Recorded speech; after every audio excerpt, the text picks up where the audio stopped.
Hi, this is Michael Buffer, and welcome to the BoxHard Podcast. Hello, everyone. This is Mikey Garcia. This the monster from the swamps, Regis Rougarou Program. Hey, what's up? This is King Carlos Cordina, former IBF world champ. This is Michael, the Bounty Hunter, 2012 Olympian and your people's champ. This is Charlie Edwards, flyweight champion of the world. This is Fast Eddie Chambers, and you're listening to the BoxHard Podcast with my main man, Joey Coastman.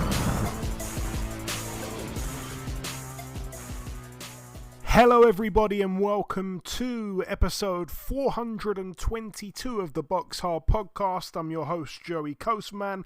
I'm joined as always by former heavyweight world title challenger Mr. Fast Eddie Chambers. Eddie, how you doing this week, my man? I'm doing great, my man. How about you? Always good when speaking with you, Eddie. We're going to dive straight into the review part of the show. On last week's show, Eddie, you said that you were going to try to take a look at the boxing. I don't know if you did. It's either going to be a nice surprise or an unpleasant breaking of the news that you didn't. We'll see. Let's leave the listeners on edge. We're going to start here with a card that went down last Thursday, the 9th of November at the Madison Square Garden Theatre in New York, USA. Over here, the Irish undefeated super welterweight Callum Walsh moved to 9-0, a unanimous decision over 10 rounds against Ishmael Villarreal, who's now 13-2. It was for the WBC USA Silver Super Welterweight title. I felt the fight, in all honesty, was probably a 7-3, maybe 6-4 type of fight for Callum. I think Callum may be slightly caught between styles a little bit. It was the first time I'd properly sat down and, properly studied him.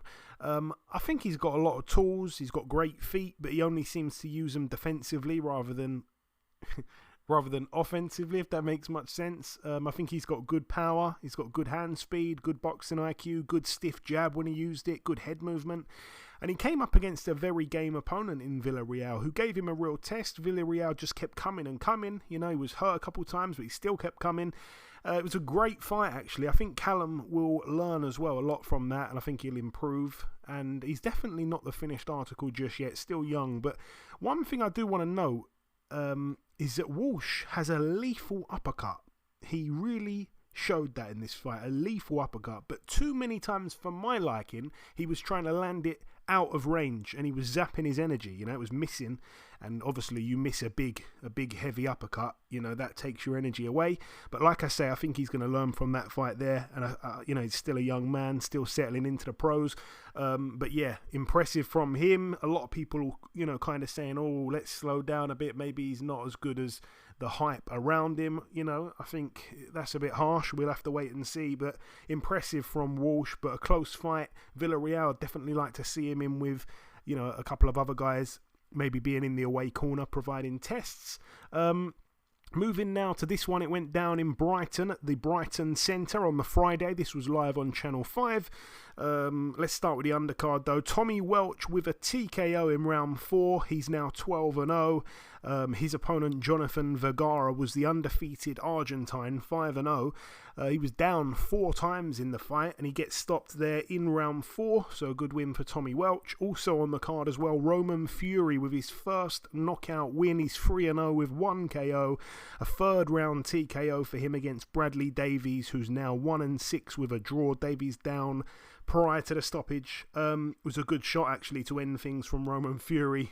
Tyson I don't think came out to the fight, but Tommy was there, Big John was there, and yeah, they were celebrating like mad when he landed that shot. It was a great shot, and he was very hyped up in that post-fight interview saying, everyone thought I couldn't punch. Well, look at that. Good stuff for him. It's definitely a work in progress, obviously. Also on the card as well, friend of the show, Lerone Richards with a win. He's now 18-0, a points win over 8 at super middleweight against Mickey Ellison, now 14-6. One-sided from Lerone Richards. I thought there's a chance he might get the stoppage, even though it was unlikely, but I liked the look of the odds on it. And yeah, it didn't come close to happening. It's another bizarre performance from Lerone Richards, who just needs to get going before he ends up, I can see he's kind of like a Demetrius Andrade character where he's a good undefeated fighter, but it just seems like, I don't know if it's the style or whatever, but they just can't really land big enough fights for him. But the thing with Andrade, obviously, he picked up a few world titles, whereas Lerone Richards hasn't boxed near that level just yet. Also on the card, Sultan Zorbek, now 16-0, a TKO for him in round 6 against Sergio Sosa, who's now 13-4. Sosa down in the 4th. And then also in the 6th, he also fouled the weight as well. Sergio Sosa came in a pound and a quarter over the limit. But yeah, TKO'd in the 6th round. It was for the vacant WBO Global Super-Featherweight title. Zorbek now has that. And the main event, Harlem Eubank now 19-0, a TKO for him in round 11 against Timo Schwarzkopf, who's now 22-6. He's been stopped there for the first time in his career.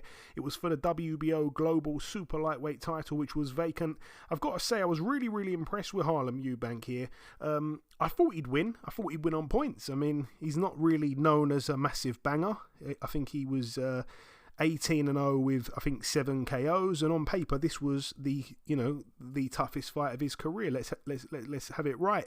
Schwarzkopf as well had been around the block, had respectable power himself, been in with the likes of Jack Catterall, Chris Van Heerden, Anthony Yigit, though all of those guys have also got something in common. They're not really punchers either, and he lost to all of them on points.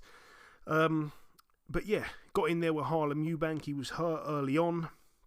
Can't remember what round it was now. It was like the 3rd or something like that. He hurt him pretty bad. And yeah, the German managed to weather the storm, if you like. And Eubank had a point deducted as well for low blows. He really landed them quite a lot, to be honest. He had a point took off in the 5th round. There was a knockdown as well before that. Again, I think it was round 3. Schwarzkopf was down. That's what I'm talking about. Yeah, hurt him, put him down. Like I say, Schwarzkopf weathered the storm, and then Eubank ended up getting a point deducted a couple rounds later, which kind of cancelled out the 10-8. And then, the shot to finish it, man. Honestly, Eubank was lethal in that 11th round. I was really impressed with even the gas tank, to still carry that power, that poise.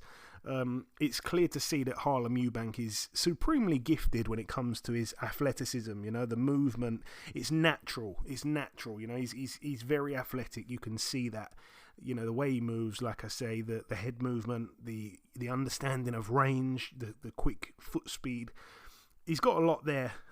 He straight away called out Conor Benn. I don't know if that would be a bit too far of a step at this point. I'd probably go as far to say.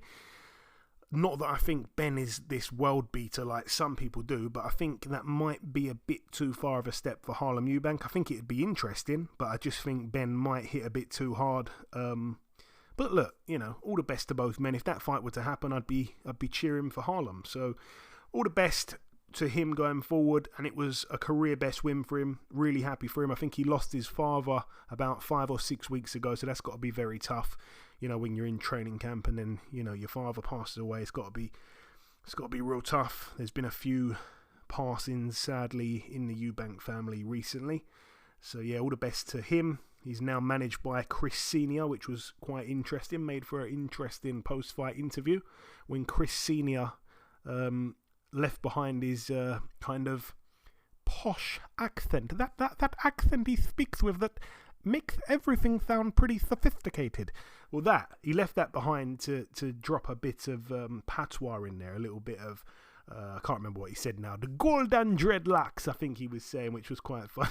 he was calling Conor Benn golden dreadlocks. But anyway, we're going to move on because I've gone down a bit of a alleyway there. Moving now to Buenos Aires, the Club Social y Deportivo El Porvenir. There you go, you've had a few accents in about 20 seconds there. This one was in Argentina, like I say, Jeremias Nicolas Ponce. First time returning to the ring after losing for the vacant world title against Subriel Matias. He was back with a bang. A KO in round 2 against Andres Tejada, who was certainly overmatched. He's now 10-3 with 2 draws. Tejada down in the second round and KO'd. Good return there for Jeremias Ponce, now 31-1. Moving now to the Newcastle Arena in Tyne and Wear. This one was live on DAZN and Eddie Hearn show. Let's talk about the undercard. Wasn't a great undercard in all honesty. I missed a few of these fights. I thought the card was probably the poorest of the year from Matchroom. I think it may have been a next-gen card. I hope it was a next-gen card.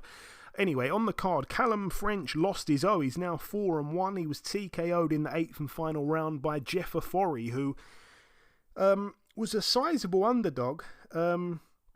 But I think those that know that Jeff Ofori is actually quite a good fighter and much better than his record suggests. His record going in was 12-5 with 2 draws. He's now 13-5 with 2 draws. I felt he was always capable. I think that they were kind of rolling the dice a bit there, you know, taking a bit of a gamble with Callum French in just his 5th pro fight. And yeah, Jeff Ofori, you know, I don't know if you could say he outmanned him or what, but very impressive from Jeff Ofori. Again, not really known as a big puncher, but he just got to Callum French, cut his eye, I think, in round 4, but I think that was a head clash, and I think the cut bothered French as well. And yeah, Jeff Ofori, like I say, with the final round TKO, the towel came in from French, and yeah, he's put in a great win there, Jeff Ofori. Happy for him. A lot of people felt that he beat Archie Sharp a couple years back, and that was you know, it was a close fight. You know, there's no arguing there. It was definitely a close fight, and you know, Archie Sharp was ranked, I think, like number 1 or number 2 in the world at the time. Jeff Ofori arguably beat him in some people's eyes, but yeah, he kind of after that didn't look too great, but he's back with a bang here. Also on the card, Ewan McKenzie, now 8-1. He was TKO'd in round 8. Another towel came in the ring in round 8. On this card, there it was. Ishmael Davis with a TKO, a win there for him. He's now 12-0. Mark Dickinson with a TKO against Grant Dennis. I wasn't too sure that Dickinson would win this one by TKO. I thought he'd probably win on points, but Dennis was down just prior to the stoppage, and a good TKO win for Mark Dickinson, now 6-0. Grant Dennis 18-6. And the main event, Shabazz Massoud, now 12-0, a split decision win over 10 rounds against the very tough Jose San Martin, now 34-8 with a draw. It was for the vacant WBA Intercontinental Super Bantamweight title. Really, really good fight. Again, Shabazz Massoud, he's spoken about so highly of, and they're saying that, you know, if this guy just wins one world title, he's had a terrible career. This guy needs to be a world champion in multiple weights, otherwise he hasn't hit his full potential. That's what Ben Davison, his trainer, is saying. That's how highly he rates him. But he didn't look anywhere near that level the other night, and it has to be said. I know this fight was set to take place, I think, 2 or 3 weeks earlier, and Massoud had to pull out on I think it was the day of the fight, or like maybe just after the weigh-in. Like he made weight as far as I can remember, but he wasn't well enough to actually have the fight, so they moved it back a couple weeks, and maybe there was some after effects of the illness, I don't know, but you know, he didn't quite look right, Massoud. Again, it was one of those fights where he won quite a few of the rounds just off the jab, but he was nicking rounds a lot, whereas San Martin, I think, was having the bigger moments. He was very aggressive, and the rounds to San Martin were quite easy to score, whereas the rounds for Massoud, you know, that he wasn't doing much in those rounds to win them. A little bit like Fury and Ngannou, how everyone thinks, you know, Ngannou won that fight because look at that right hand he landed, and look at this. But you're not counting all those times where Fury was jabbing Ngannou and winning off the jab. It was a little bit, in some ways, similar to that kind of theory, if you like, here. But yeah, a lot of people felt that San Martin deserved it. A lot of people felt that Massoud deserved it. It was close either way, whichever way you saw it. And he's got away with one there a little bit, Massoud, and he's undefeated. But credit to him, he came out in the post-fight interview and pretty much said, I wasn't very good there. I'm much better than that. And, you know, that was quite a bad showing. And Ben Davison did say that this style that San Martin has was always going to cause Massoud nightmares. But, you know, we need to beat everyone if we're going to get to the position that we think we can get to. So credit to those guys, and all the best to them moving forward. Moving now to the Loom Colour Phoenix Center in Ontario, California, USA. This card over here, it wasn't a great card. It was kind of mad, actually. 5 fights on the card. 3 of them ended in draws, if I'm not mistaken. The one fight that was worth mentioning was two guys that have been on this podcast in the past. Ernesto Mercado, 12-0. He's now 13-0. He KO'd in just 2 rounds Jeremiah Nakafila, who's now 23-4. Sad to see it for, fans of Jeremiah Nakafila, who, like I say, is a really cool guy. He's a policeman back home in Namibia, and he owns a pub called the Low Key Pub. He likes to keep himself very low key, but it was a little bit premature. I think the stoppage from the referee. I watched it live actually. I actually tuned in and paid to watch this fight live because both guys been on the show, so I was quite excited to see it. Mercado obviously was having quite a big step up, really. I thought that, I said it on last week's show, I can see Nakafila winning this fight. I can see Mercado winning this fight. I didn't want to bet on the fight because I could just see it going every which way apart from Nakafila winning on points. But yeah, to Mercado's credit, he came out. He was just too good for Nakafila, really. He's got that kind of amateur style, but I say that respectfully. I mean like very kind of compact, smart, knowing distance well. This is what, these kind of traits you end up picking up when you've had hundreds of amateur fights. And Mercado has still got that smart style. He doesn't waste shots. He doesn't give his opponent opportunities when he doesn't need to. And he looks like a very promising fighter for the future, Ernesto Mercado. And this was another win to go along with that. But yeah, I mean, Nakafila never really got going. He stood there, took some hard shots even in the first round, and then come out in the second round and got banged out. Like I say, I think it was a little bit premature from the referee, if my memory serves me right. But all the best to Nakafila. Hope he's okay. He did say after the fight that he's just happy to, be fighting at this level as a Namibian professional fighter. He didn't seem too disappointed with the loss, really, which I don't know if that's a great thing or not. But anyway, all the best to both men there. And the final card to mention went down at the Glass City Center in Toledo, Ohio, USA. Over here, again, I watched this one. It was streamed live on Facebook. It genuinely looked like the fight took place in like a school assembly hall. Like they moved the apparatus out the way and set up a boxing ring. It was, it looked seriously bad, honestly. He must have not really been paid much here. But Albert Bell, he was back with a banger TKO for him, which doesn't come too often. He knocked out in 2 rounds Jayson Velez, who's now 30-12 with a draw. So yeah, I guess somewhat impressive from Albert Bell. Obviously quite overmatched, really, Jayson Velez. But, Velez is tough. We've seen it time and time again. He's been able to tough it out. He'd only been stopped 3 times in 11 losses, To be banged out in 2 rounds, that's the quickest he's ever been banged out, The other times he was banged out, it was round 10 against Valdez, round 6 against Gabe Flores Jr., and round 6 against Ernesto Mercado, who we just mentioned. But to do it in just 2 rounds was quite impressive from Albert Bell, who has now picked up, if I'm not mistaken, 2 stoppages in a row, which is the first time, I believe, that has happened for him. Let's have a little look here. No, he did it once back in 2018. He got 2 in a row.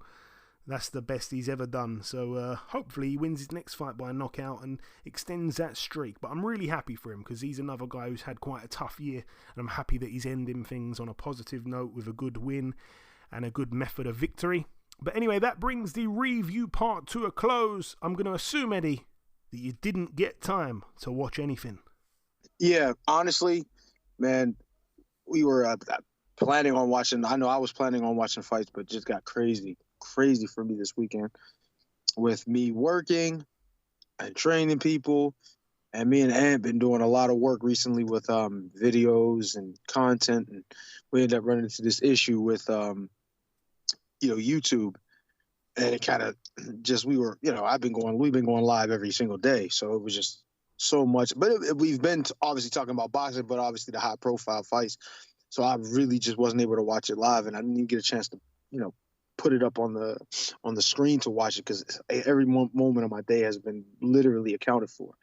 Like today, I'm going to be out until like almost 11 o'clock. It's crazy. But you got to do what you got to do.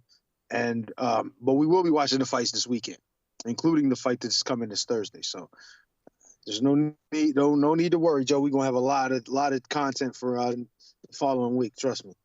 Okay, there we go. There's a promise that you got to keep. Now, just briefly before we end this part, by the way, I just wanted to say that everyone's raving about Andre Ward's new book. He's brought out this new book. It's called Killing the Image. And, the cool thing is that not only can you buy the actual book, but he's done an audio book for it, and he's actually narrated the whole thing. So it's cool to kind of get him reading you the story. So anyway, yesterday I tweeted that I'm thinking about buying an audiobook for the first time in my entire life, and it's this one by Andre Ward. I tagged him and I said I'm thinking about buying it, and he said buy it, or he said do it. So I thought, all right, the champ's telling me to do it, let's go and do it. And I bought this audiobook and I listened to 4 and a bit hours straight when I was in bed last night. I got more than halfway through the entire thing in one sitting, and I cannot recommend it any higher. I don't know if I haven't yet heard a mention of you in there, Eddie, but I know that that Andre liked your style. Yeah, he did say that. So, I mean, I don't. He said that he said he never seen, not never seen, but he said he's so relaxed, and I really am a fan of the way I fought, and I was like, damn, this is Andre Ward, motherfucking SOG. You know what I mean?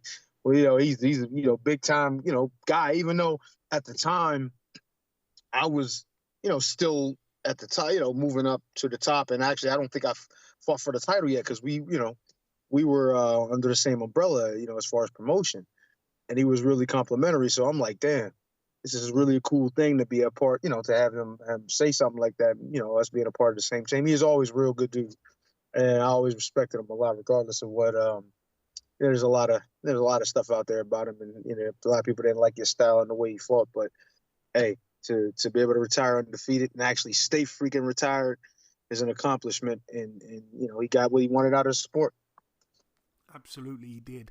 And also, so much of the book is not just about boxing. That's why I feel like anyone can pick this book up, or I should say press play on an audiobook, and relate to the things he's saying. Like, I've spent all day long telling my missus, telling my partner, you've got to listen to this, and telling my mum and dad, you've got to listen to this as well. Like, I've just not shut up talking about it all day, and I cannot recommend it any higher. But anyway, that brings part 1 to a close. It's now time for me to welcome this week's special guest. Ladies and gentlemen, please welcome the undefeated super-featherweight contender. It is, of course, Mr. Albert Bell. Albert, welcome back on the show, my man. Thanks for having me. Glad to be back. Hey, glad to have you back, my friend. So, Albert, we last spoke back in March. At that time, you were getting ready to fight William Encarnacion. You went on to completely dominate him over 10 rounds. Since then, though, 2 back-to-back stoppages. A lot of people felt that Albert Bell wasn't a puncher, but you'd beg to differ. The first stoppage against Presco Carcosia, he'd never been stopped before, but he wasn't a very well-known name. Jayson Velez, however, now that's a name we all know too well. You become the quickest man to stop him on the weekend. Talk me through those 2 rounds, my man. Yeah, first off, the Encarnacion fight, he was a tough guy, you know what I mean? But I went there, did my thing. I would have stopped him too. I put him down in the second round. And after that, he just went to survival mode and started doing a lot of dirty tactics. So he just did whatever he could do to survive. But I would have got him out of there too. I wanted to go 3 for 3 this year with 3 stoppages. But the next guy, I forgot to say his name. Carcosia, yeah. Just seen some film on him, and I just knew he wasn't on my level. Once they said that's why I was fighting, it was just time to stay busy. But I just knew he wasn't on my level, so I just wanted to go in there and prove it and get him out of there.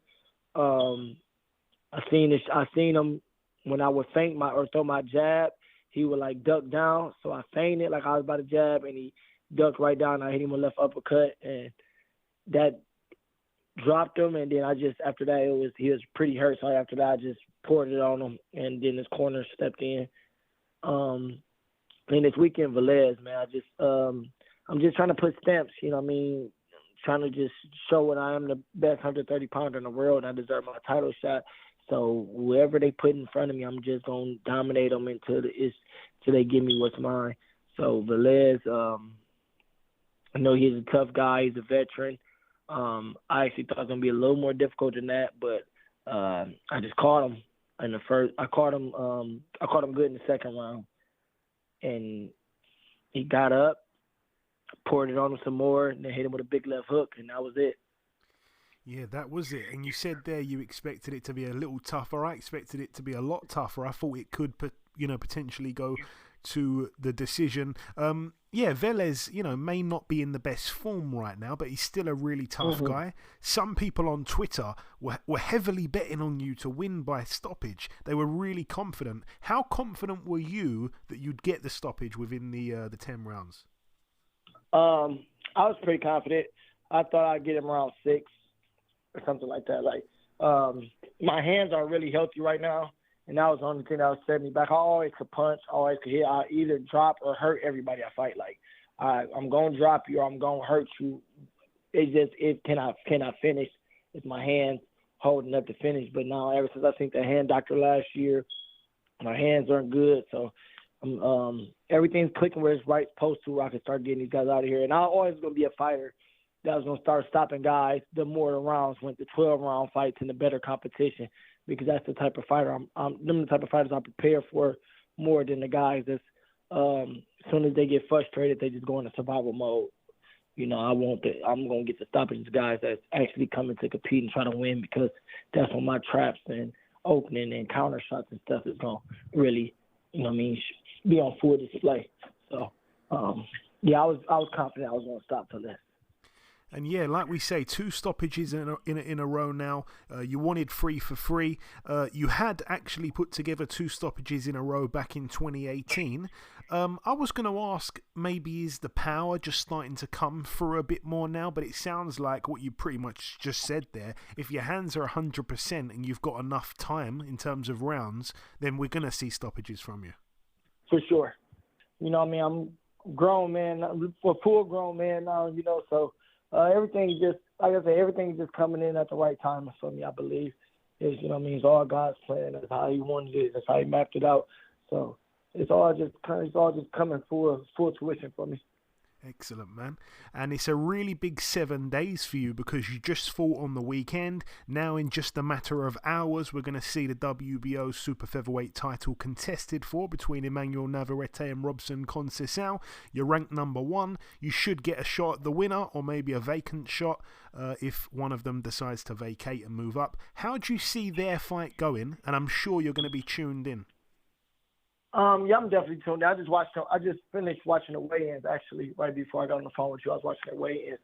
I see it, Conceicao, I can see he fights the same way pretty much. He comes out just so hard, like, not, I wouldn't say wild punches, but they're kind of like looping like shots. But I know he always throw hard. He throw like he try to move and box a little, kind of.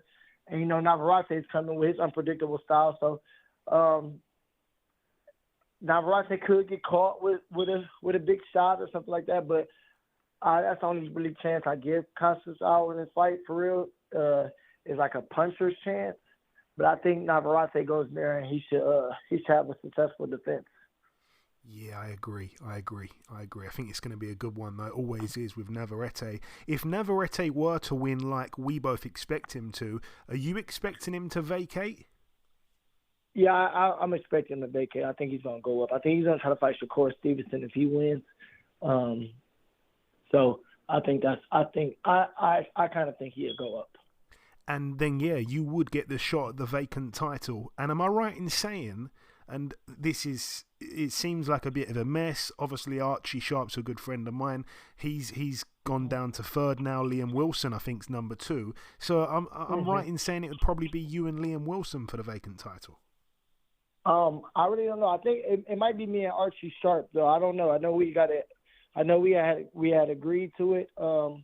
We had a network in place that was going to put it on and all that, because we were going to do it for the intern. But they just told us to hang on because Navarrete was about to fight and he might be going up.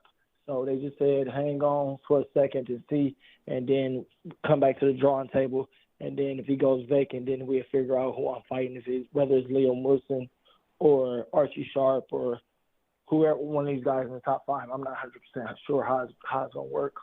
But that's why I want to tell Archie Sharp that to stay active. So I was going to message him, just some advice to, stay active and take a fight or something, to improve your ranking or try to so you can stay in the tops, because it's like it is like a mess. So that's what I'm doing. I'm not letting nobody jump me in the rankings.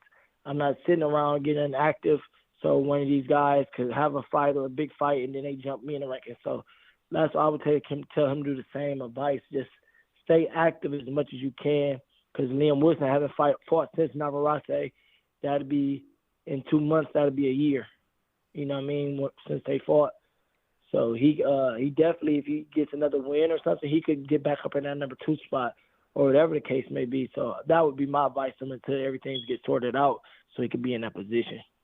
Yeah, because we both agreed that we'll fight each other. I don't think it's no fear, and neither one of us, we've been respectful and actually having conversations about it. So that's why I would tell him, just try to get back up in that number 2 spot real quick, so it won't be no curveballs thrown, and we could go ahead and number 1, number 2 fight and make it happen. Yeah, wise words. I'm sure he'll hear this. The other champions in the division also fought very recently. I wanted to ask if you saw Foster Hernandez, which was a good fight, or maybe Cordina Vazquez, or maybe both. Yeah, I watched both. What did you think? I watched both. I wasn't really impressed with neither one of their performances. I was impressed by Archie Foster's knockout, though. He dug deep, and that's how he closed the show like a champ. But as far as the overall performance, I wasn't impressed by him or Cordina's performances. They both was in there with tough guys, though, so I give them that. But I don't know. I expected a little more dominance by both of the champions. But it's the fight game. Some guys, they fight for the world title, so they're gonna come in with their A game and put their best on display to try to dethrone the champions. But I just expected a little more than them, or a little cleaner wins by both. Yeah, I can understand that, man. Makes a lot of sense. I've asked you about the other 3 champions. It's only right I ask your thoughts on the other champion. Hector Luis Garcia boxes next weekend against Lamont Roach. I'm sure you've probably sparred at least one of them, because you've sparred everyone. How do you see it going? Yeah, I sparred Roach before. We grew up in the amateurs and stuff together. We sparred when we first was early in our professional careers. But I'm rooting for Roach. He's another guy that we always said that whoever gets the title first, we'll give each other a shot. So, so hopefully he go ahead and get the title. I get this title. We can try to unify or something, and try to somebody get close to being the first undisputed 130-pound champion or something like that. That's a good goal that I want for myself. So I want Roach to win. I think it's gonna be a good fight. I've never really been too impressed with Hector Garcia. He caught, I would say, probably I wouldn't say the weakest, but I guess you could say the weakest link of the champions at the time. Who was it? Roger Gutierrez, he beat for the title, I believe. And then I just seen him sparring a lot of times in Vegas. I just never seen too much in him. And I know he got quit in him from when he fought Tank. He was doing good in the fight and got caught a shot and basically just quit. So I hope Roach go in there and do his thing, man, and become a champion. That's what I'm rooting for. That's my guy. Okay, man, we're both rooting for Roach then. And I wanted to get your thoughts as well on this card that they've just announced for December the 23rd in Saudi. It's got to be card of the year. It's just insane, the names on there, man. Yeah, I literally was just watching. I literally was just watching that too on Twitter.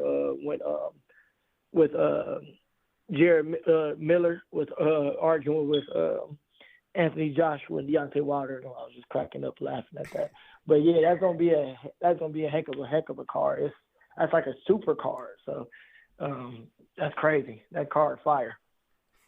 For sure. And just before we wrap it up, Albert, I just want to come to you if you've got any closing words, if you want to sign out with a message before we let you go. The floor is yours, my man. Say whatever you like. Just keep following, support me. Instagram, Albert Prince Bill, Twitter, Albert Bill 419, Facebook, Albert Prince Bill. Stay tuned. Keep trying to bring these great performances and big fights and world championships in 2024. Stay tuned. Stay tuned. There we go. Listen, Albert, it's always a pleasure, my friend. Thank you for your time. Congrats again on that win, and we'll speak again soon, no doubt. Thank you, man. Definitely appreciate it. Okay, now it's time for part 2 on this week's show. This part, of course, the news part of the show. We're going to start here with this one. Natasha Jonas, friend of the show, she defends her IBF welterweight world title against Michaela Mayer. That one to go down on January the 20th at the M&S Bank Arena in Liverpool, live on Sky Sports. Good fight that, by the way. Just one fight been announced for the undercard so far. We're going to see Jack Cullen get in there with Zach Chelly. Should be a good one there. What else do we have? Josh Buatsi, Daniel Aziz. That's been rescheduled for February the 3rd. That's going to be going down, at the... Where is it? At the OVO Arena, Wembley. Interesting. What else do we have? We're recording this before the Fury Usyk press conference, which would have, now if you're listening to the podcast now, that press conference would have already took place a few hours ago. The rumoured date for Fury Usyk is going to be, I think it is February 17th, if I'm not mistaken. So, I think that would have already took place, but we're recording it before that is officially announced. So I'll probably edit this part out of the podcast if I've got the date wrong. What else do we have? Archie Foster has signed a promotional contract with Top Rank. He'll be fighting again in early 2024. And this absolute, blockbuster of a card that's been announced for December the 23rd. It's going to be a real Christmas cracker, of course, and I just can't believe some of the names on it. I mean, let's just tackle this, Eddie, very quickly, because we've got quite a few bits to go over, obviously, with the preview part, but let's look again at that card. I just want to get a whole list of the fights here. There's 8 fights to mention. You can take your pick at these. We're going to see Frank Sanchez get in there with Junior Farr. We're going to see a demolition job here, I think. Filip Hrgovic gets in with Mark Damori. We're going to see Arslanbek Makhmudov step in the ring with Ajit Kabayel. We're going to see Jai Opatai get in there with the UK's Ellis Zorro. We're going to see Dimitri Bivol get in there with the UK's Lyndon Arthur. We're going to see, obviously, Anthony Joshua against Otto Wallin. Deontay Wilder getting in with last week's guest, former WBO world champion Joseph Parker. And then last but not least, Daniel Dubois against Jarrell Big Baby Miller. Wow, Eddie. Again, don't go too deep on these just yet, but what do you like on that card? Be as quick as you can. Man, there's so much to cover there. There's a couple of fights that I think one of the guys is going to be a little overmatched. I think my man, and I like him. I love him to death. He's a good guy, Mark Damori. I think that's a little rough for him, but hey, it is what it is. You got to take your shot. But I like the Big Four matchup too, and even the one with Big Baby and Daniel Dubois. That's actually pretty appetizing to see what happens there, because Daniel Dubois is such a puncher. To get in there with somebody who he's not going to have to look for is going to be really, really exciting. I'm interested to see just what happens in that fight, whether Jarrell Miller will be able to take what he's bringing and be able to overpower him or overwhelm him like he does most of the opponents he faces. Obviously with Anthony Joshua and Otto Wallin, that is a really interesting fight. I don't know how exciting necessarily, it may be, because both guys are. I think Otto Wallin more so than Anthony Joshua are more dedicated to boxing, kind of swimming without getting wet. Boxing, to the T, I guess. You know what I mean? Trying to do their best work, behind the jab and things like that. And even Anthony Joshua to a degree is as well. And he's a big guy. He's about, he's about 6'6", so he's probably going to be looking to box and keep him at range, as well. So it's going to be really interesting how that fight takes place. I would think in this fight, Anthony Joshua would need to pretty much step to him and kind of let him know right away that he's not going to be able to, peck away at him and make the fight difficult. I would try to step right to him and put a little fear into him and possibly hurt him, early. I wouldn't want the fight to go late with this fight with AJ, because it has the makings of one of those upsets, one of those kinds of fights that, make you look bad and you were supposed to look good kind of thing. So, and of course, I just think with Wilder and Joe Parker, Joseph Parker can box. He's a good fighter. He's strong. He's got some good qualities, but it's just Wilder's right hand and his toughness, and he has a decent IQ. It's just there's a lot of things with Wilder, even though he looks sometimes awful as a fighter. He just has that one thing that you can't teach. You know what I mean? And he has the belief in himself. It's just hard to bet against that dude. You know what I mean? Against anybody but Tyson Fury. So that's going to be very interesting. I'm pretty sure that Wilder is going to end up getting him out of there. I hate to say it like that because I like Joseph Parker. I think he's a quality guy and a quality fighter, but it's just that's a tough one, Yeah, thoroughly looking forward to this event. Usually we have quite a quiet Christmas period when it comes to the podcast and stuff like that. We don't really have too much to talk about, but this is going to be probably the most talked about Christmas show that we've ever done in all the years, because there's going to be a lot to talk about here. Every single fight is pretty much must watch on this card here. A few mismatches, I think, with the likes of Dimitri Bivol and Lyndon Arthur. I think that's going to end badly for Lyndon. Both guys friends of the show, of course. I remember Dimitri Bivol getting him on a few years ago. He needed a translator, if I remember correctly, and that's like the only time ever that I've had someone on with a translator, because I don't think there's much point on a podcast to do an interview with a translator when it's not videoed, because I just don't think there's any point. It's more like I'm interviewing a translator. So I turn a lot of guys down when they want to come on with a translator. It's like, nah, I'm not really into that. But made an exception for Bivol, and he went on to become a very good fighter. Frank Sanchez Jr. Farr, I think that could be interesting. Obviously, you'd have to side with Sanchez, but still, I think that could be interesting. Joshua Wallin, I swear I am going to be looking at that, for an upset there for Wallin. If the price is right, I wouldn't mind putting something small on that. Hrgovic Demori, I think that'll probably go a couple of rounds, even though, I do really like Mark Demori. Wilder Parker's really interesting. Love to see Parker doing it. Dubois Miller, I think, is probably the most intriguing of the entire.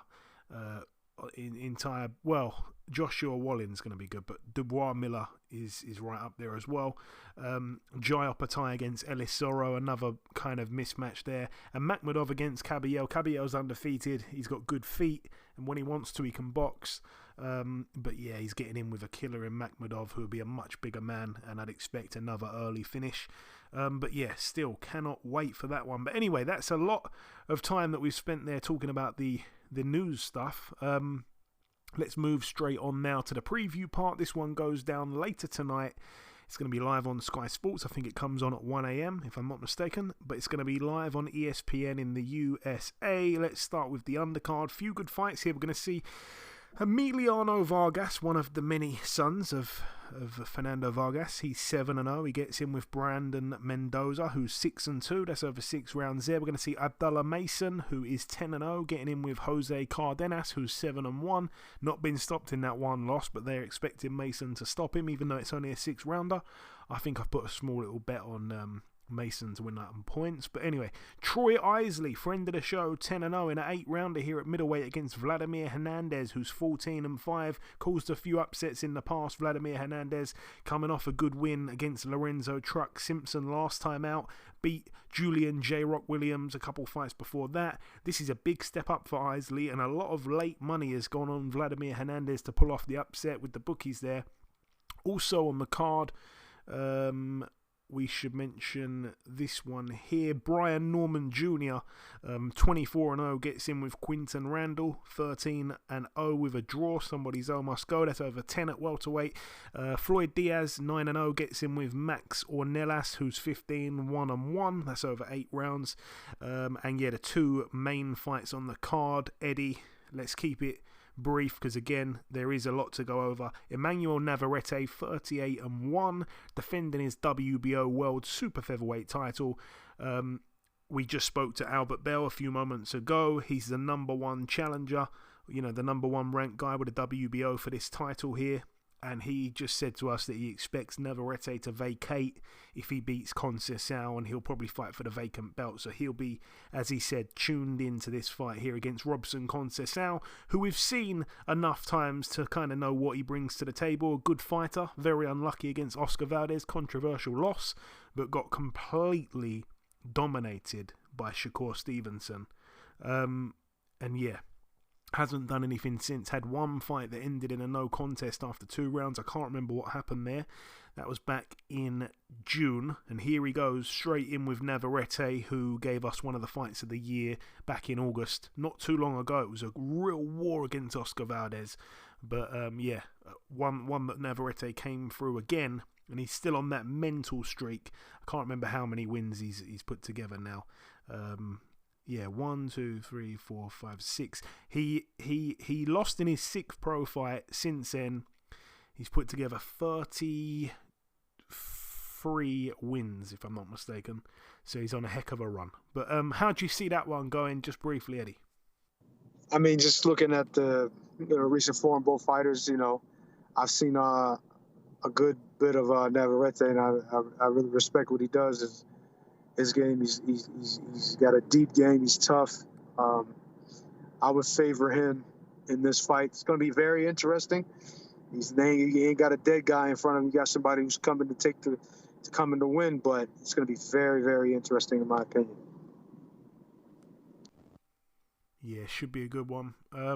Always is when Navarrete is involved. 7 years, Conceicao Jr., by the way, that's an interesting one. But yeah, the main event, a lot of people think that Navarrete is going to beat Conceicao and move up to face the winner of the main event. Shakur Stevenson, friend of the show, 20-0. It's for the vacant WBC lightweight world title. He gets in with Edwin De Los Santos. It's going to be Shakur's 2nd fight at lightweight. Edwin De Los Santos, I've got to be honest, I haven't seen too much of him, but he's 16-1 with 14 KOs. The one loss was a split decision loss over 8 rounds. Super close against William Foster III, who we saw a couple weeks ago losing to Henry LeBron in a close fight as well. Coming off a win last time out, Edwin De Los Santos over Joseph Adorno. I did watch that fight. He completely dominated a very tough and game Adorno. But yeah, this is a big step up for him. I don't know if you've seen much of Edwin De Los Santos, Eddie, but what are your thoughts on this one? It's funny. We were actually looking, me and Ham, we're trying to break down De Los Santos' fight with I think it was Venezuela. I think the kid's name was, if I'm not mistaken. If I'm getting his name right, I'm not sure. And the kid, he was supposed to be the I guess the winning side. You know what I mean? The A side of the bout. And De Los Santos came in and just completely spoiled the show. But that was what we got flagged on YouTube for reposting that and going over it. But De Los Santos is not a pushover. He's a good puncher. He's got good speed. He understands range. Really sharp. All that being said, Shakur Stevenson is one of the best fighters in boxing, in my opinion. One of the most talented guys we got. And I just don't think, even with all De Los Santos has. And I'm not saying he's a pushover. I'm not saying there's not a possibility that he could get in there and find a way to win with Shakur. But I think Shakur just is a special fighter, one that understands defense and the importance of it. Extremely sharp, extremely high IQ and boxing ability and athleticism. He's got it all. He might not be a knockout puncher, but he makes up for it in a lot of other ways. But and then he can get the respect, but not necessarily a knockout puncher. But anyway, he's a really talented guy, and I'm looking to see that. I'm pretty sure that he's going to end up coming out with the victory. I'm not sure by knockout or by decision, but I'm definitely thinking Shakur for that one. But it's going to be a very, very, very good fight. Yeah, like I say, I'm expecting a lot of pressure from Edwin De Los Santos, and he certainly can punch. Moving to this card, it goes down on Friday at the Humo Arena in Tashkent, Uzbekistan. A couple fights to mention over here. Let's start with this one. Pedro Guevara. He is a former WBC light flyweight champion, I think it was. Anyway, he was champion, I think, back in 2015 or something like that. And he's back here, gets in with Carlos Cuadras. It's for the vacant WBC interim world super flyweight title, over 12 there, obviously. Guevara is the favourite there. I know that Cuadras is it seems like he's on the slide a bit. Lost back-to-back, but to, Estrada and Bam Rodriguez. He's come back with 2 low-level wins since then. Both took place this year, and he's back here against Pedro Guevara. Like I say, he's a slight underdog, so that could be interesting there. Also on the card, Miriam Nursultanov, 19-0 with 11 KOs. I'm going to be totally honest, I'm not entirely sure who this guy is. He's a Kazakh. I think he might have done something quite impressive maybe in the amateurs. I've heard this guy is a pretty special fighter, but I don't think I've seen him fight. I'm going to be honest, I don't think I've seen him fight. Just quickly looking at that record there.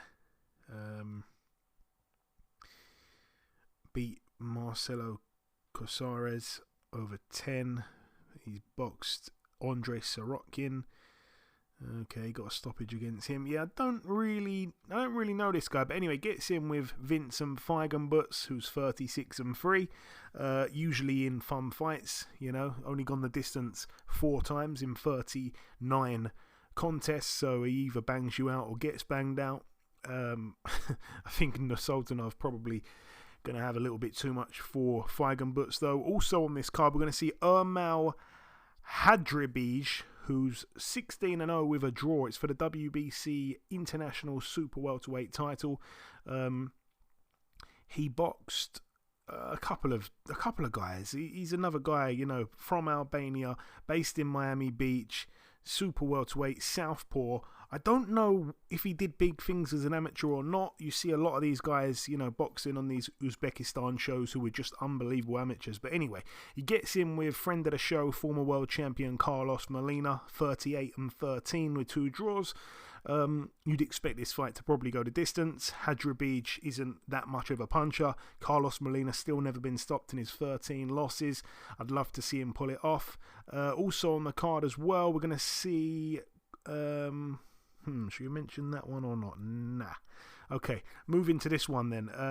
Bakadir Jalalov, the Olympic gold medalist, 13-0 with 13 KOs. He gets in with Chris Thompson of South Africa, who's 12-5 with a draw, been stopped twice. He's coming off 3 back-to-back losses. His most recent loss was to Solomon Dakers. That was on points. He lost to Evgeny Romanov on points. Got banged out by Keaton Gomez. This is a guy who's going to get smashed by Jalalov there in a bit of a homecoming in Uzbekistan.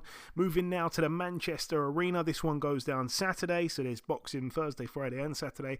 This is arguably the most competitive card of the entire year. Frank Warren has put it on. I think pretty much every single fight on the card is going to get a mention from me. But let's start right down the bottom of it. We're going to see Callum Thompson, 7-0, getting in there with Joshua Ocampo, who's 8-19 with 5 draws, only been stopped twice. You'd expect Callum Thompson to win that one on points for sure. He's only got 1 KO, even though I thought it was in his last fight, but it wasn't. Forget that. What else do we have? Solomon Dakers, we mentioned him a moment ago, 7-0 for the English heavyweight title over 10 rounds against Michael Webster, 9-0.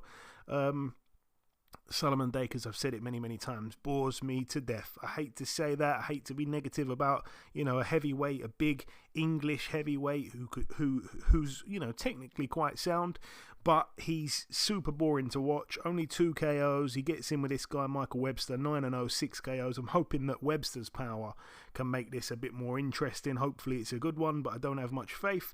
Hannah Rankin on the card as well, 13-6. She gets in with Emma Kozin, who's 23-1 with a draw. Both girls have a few common opponents, but the standout common opponent was Clarissa Shields, who beat both girls 100-90 across all 3 scorecards. So she completely whitewashed both of these girls. They're fighting here for the vacant WBC World Super Welterweight title over 10 2-minute rounds. All the best to Hannah Rankin. Nathaniel Collins, who's been really impressing lately, 13-0, Scottish fighter, southpaw. Good knockout last time against Raza Hamza. Good knockout the time before that against James Beats Jr. He gets in here with Zach Miller. It's the battle of the 13-0s. It's for the British and Commonwealth featherweight titles. Zach Miller, not a bad fighter, to be honest with you. I can see this going a few rounds, actually. I don't think we're going to see Nathaniel Collins go in here and bang him out in a round or 2. Could be wrong. One thing I have noticed about Zach Miller is that he hasn't beaten anyone with a winning record. That's always a bit of a concern, so it's a big step up for him. But I don't think technically he's that bad. Also on the card, I think this one's going to be a madness, to be honest with you. Denzel Bentley, 18-2 with a draw. So over 12 rounds for his British middleweight title, he gets in with the undefeated Nathan Heaney. Why is this fight happening? I think it's a bit of a mismatch, to be honest with you. I'm expecting Denzel Bentley to go in there and stop Heaney probably within 6 rounds. I'll be quite surprised if Bentley doesn't knock him out, but certainly Denzel Bentley will win this, and quite comfortably, I think. I think Heaney has done very well to get to 17-0. I think he's got a lot better than he initially was. I think he's improved a lot, but sometimes he used to get a lot of hate that I didn't feel he deserved, and then I think he got a bit better, and then still the hate was a little bit behind him for some reason. I don't know why. I think he's pretty cool guy, brings a great crowd. He's a showman, and he's a decent fighter, but I just think Denzel Bentley's a few levels above Heaney, to be honest with you. I think we're going to see that quite early on. We're going to see a good fight here between Eko Esserman, 19-0, and Harry Scarf, 12-2. It's over 12 rounds for the British, Commonwealth and IBF European welterweight titles. Harry Scarf, 12-2, like I say, not a puncher at all, but got a few good wins. I mean, he's lost to Troy Williamson and Anthony Fowler, both on points. He got a good win against Louis Green on points, got a good win against Jordan Dujon on points, and he beat someone else who was pretty good, and I can't remember who it was. Jack Flatley. He beat Jack Flatley as well, took his O. So, yeah, but I mean, again, Eko Esserman, for me, probably a level or 2 above him. I think it's going to be a good fight. I think it's going to probably be more competitive than some people are expecting it to be. But again, you'd have to side with Eko Esserman, probably on points. Also on the card, friend of the show, Liam Davies. It's for his EBU European Super Bantamweight title. Another 12-rounder. He gets in with the undefeated Italian Vincenzo Lafemina, 13-0. I don't know too much about this guy at all, to be honest with you, but I'm expecting Liam Davies to do the business. He's a guy that I have really high hopes for. I think he could go all the way. I'm just noticing here that there's a lot of, a lot of fights here that are scheduled for a lot of rounds. There's a 6-rounder, 6-rounder, 10-rounder, 10-rounder, 12, 12, 12, 12, and 12. So we could see a few rounds here if we don't get knockouts on this card. Could be a late finish. And the main event, and it's worthy of being the main event as well, Nick Ball 18-0, the wrecking ball, 11 KOs, seems unstoppable at the moment, on a heck of a run. What's he got? 1, 2, 3, 4, 5 knockouts in a row, most of them coming early. Last opponent that he boxed, he put in, I think it might have been a coma. I can't remember. Not that that's something to brag about, but he's a dangerous puncher. And he gets in with former WBO super bantamweight world champion, friend of the show, Isaac Dogboe, 24-3. Coming off a loss to Robisi Ramirez. Obviously, we know about the 2 back-to-back batterings he took from Emmanuel Navarrete. But in between the Navarrete and the Ramirez fight, put together some good wins. Chris Avalos, Christopher Diaz, Adam Lopez, Joet Gonzalez. I mean, listen, he got the win, but a lot of those fights were very close. 1 split decision, 2 majority decisions, and 1 a stoppage against Chris Avalos. But Nick Ball here, I mean, this is a massive step up for Nick Ball. Absolutely massive step up for Nick Ball. And it has to be noted that Isaac Dogboe is pretty much the smaller man in the ring, 24/7. He's always a smaller guy giving away height. But here, if the stats are correct, he's the larger man. And that will be different for him. This will be really interesting. I don't think we're going to see Nick Ball, walk through Dogboe. No way. But I think it could be a war.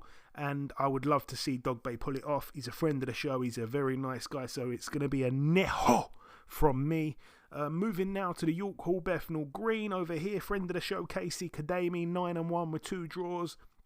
He's back out in a 10-rounder at super flyweight against Selemani Bangaiza, who's 19-8. It's for the IBO Intercontinental Super Flyweight title.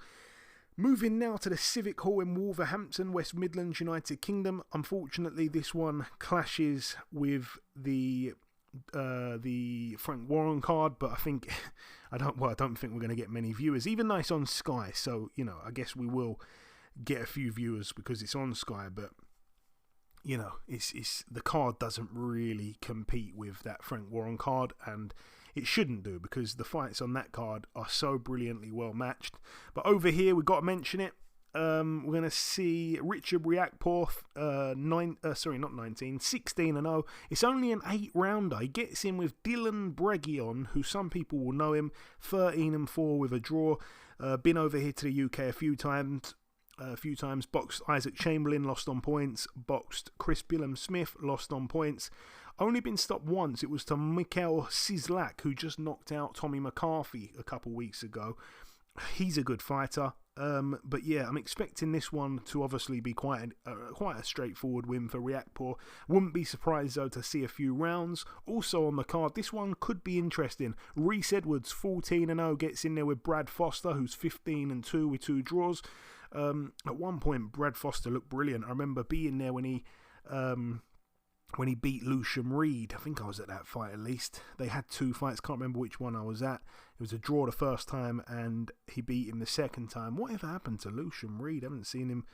Yeah, he hasn't boxed since that second fight with Brad Foster 3 and a bit years ago. What a shame. But anyways, Brad Foster just kind of went off the boil a little bit, beat Lucian Reed in that rematch, beat James Beast Jr., took his O, then lost quite surprisingly, in my opinion, to Jason Cunningham, then lost to Iron Up Baluta. Again, I think Baluta's a really good fighter. Come back with a little win, now he's in with Reese Edwards. I think that's a good fight there, I really do. I mean, Reese Edwards hasn't really been in with anyone yet, certainly no one on Foster's level, and he'd probably lose to both the guys that Brad Foster lost to, so might be worth a small punt on Brad Foster there, but it is a little bit of a last chance saloon with him. I don't think he's signed to a big promoter anymore. Also on this card, we're going to see Matteo Signani. He's 32-6 with 3 draws. It's for the EBU European middleweight title over 12 rounds. He defends his belt against the UK's Tyler Denny, who is 17-2 with 3 draws. Still hasn't scored a knockout win at all. Signani, though, 44 years of age. Lost back in 2016 to Emanuele Blandamora. I remember Billy Joe Saunders beating him. Bit of a padded record, to be honest. Yes, I'm expecting Tyler Denny to win that one, probably on points, as he likes to do. This guy Signani, even though he's got 6 losses, only been stopped once. So yeah, should be a points win there for Tyler Denny. And then we're going to see the main event for the EBU European Super Lightweight title, Franck Petitjean. of France. So again, you're getting another accent here for free. 24-6 with 3 draws, 6 KOs, only been stopped the one time. Coming off a good win last time against Samuel Molina of Spain. Lost the fight before that to a guy I haven't heard of. Lost the fight a couple fights before that to Mohamed Mamoun, who's a good fighter. And then quite a good run, really, from sort of 2014 up to 2018. Most of his losses sort of came early on. He seems like he's turned the corner a little bit, but he has lost 2 of his last 4, and he gets in with Adam Azim, who we know is tipped for such special things that Adam Azim should win this relatively easily. Will it be stoppage? Will it be points? That's the one question in my mind, and I'm not too sure. And then coming to the final card to mention, it goes down at the YouTube Theatre in Inglewood, California, USA. We're going to see on this one here, we're going to see Mark Castro, who I always like to say has the best teeth in boxing. Like, I would actually cry if I saw him get his tooth knocked out because they're pearly white, and it would be sad because he's got the best teeth, believe me. And hopefully we see him win. Hopefully we see him smile. It's always a pleasure to see my reflection in his pearly whites. But yeah, he gets in with Gonzalo Fuenzalida, who's 12-2, been stopped in both of his 2 losses. Knocked out last time to Claudio Marrero back in February. That was 5 rounds. Should be a knockout win this, really, for Mark Castro. Also on the card, former world champion, friend of the show, Cao Yafai, 27-1, gets in with Jonathan Rodriguez, 16-1 with a draw. It's for the vacant WBA Intercontinental Bantamweight world title. Not world title, I'm getting really mixed up here. WBA Intercontinental Bantamweight title. Cao Yafai hasn't boxed since last November, so pretty much a year, almost to the day out of the ring. That was the fight. That was the fight that he just scraped, actually. He was down in the first round, Cao Yafai, and he scraped a win there in Abu Dhabi. That was on the Chantel Cameron and Jessica McCaskill card. That's right, Dimitri Bivol and Gilberto Ramirez as well. So he was very lucky there, and he gets in with this guy Jonathan Rodriguez, 16-1 with a draw. Got banged out in his 1 loss, but that was back in 2020. Since then, 1, 2, 3, 4, 5, 6, 7, 8, 9 fights since 2020. He's been quite busy, 8 wins and a draw.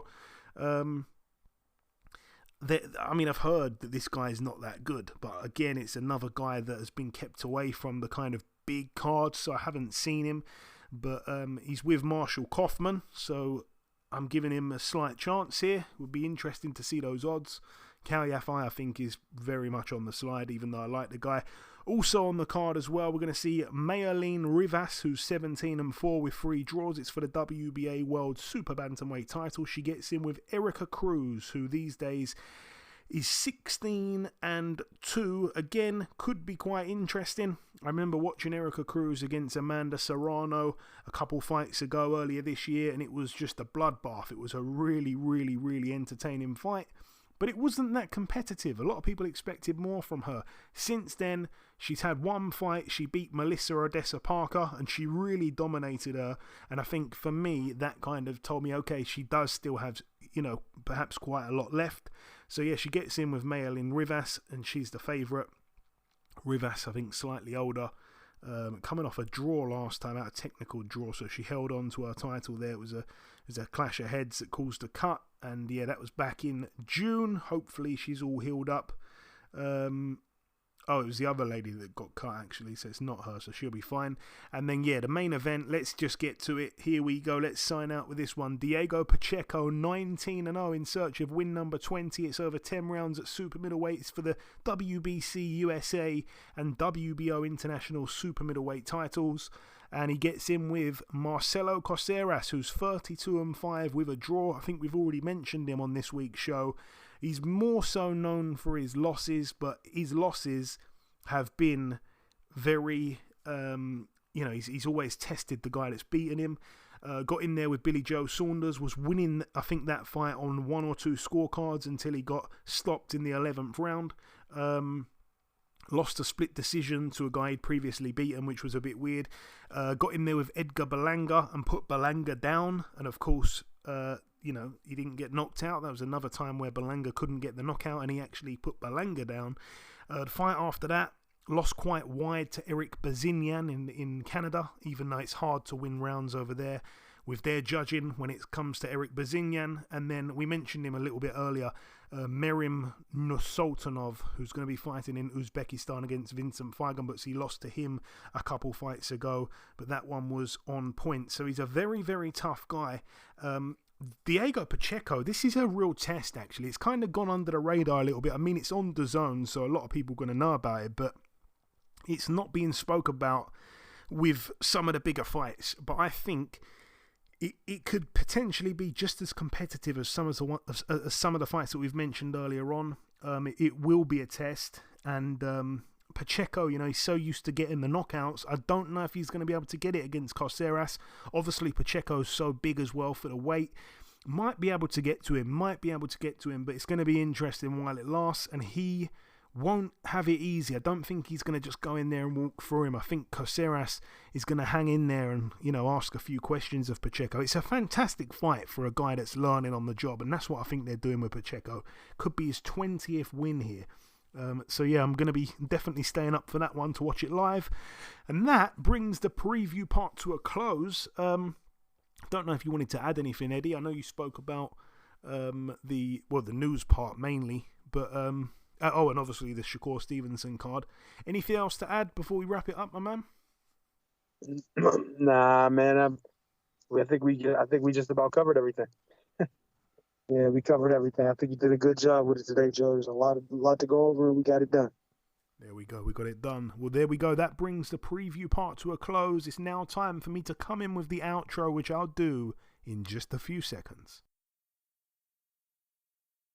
Okay, and this wraps up episode 422 of the BoxHard Podcast. I've been your host, Joey Coastman. Eddie Chambers has been with me for the duration of the show. A huge shout out to this week's special guest, the undefeated top super-featherweight contender, Mr. Albert Bell. Good to have him on once again. The biggest thanks of all, though, goes out to you, the listeners. Thanks once again for tuning in. As I said earlier on in the show, February the 17th, that date is right for Fury Usyk, so didn't have to go back and change that, thankfully. That's about everything, though, from myself. Enjoy your weekends, people. Stay safe, and we shall see you all again next week.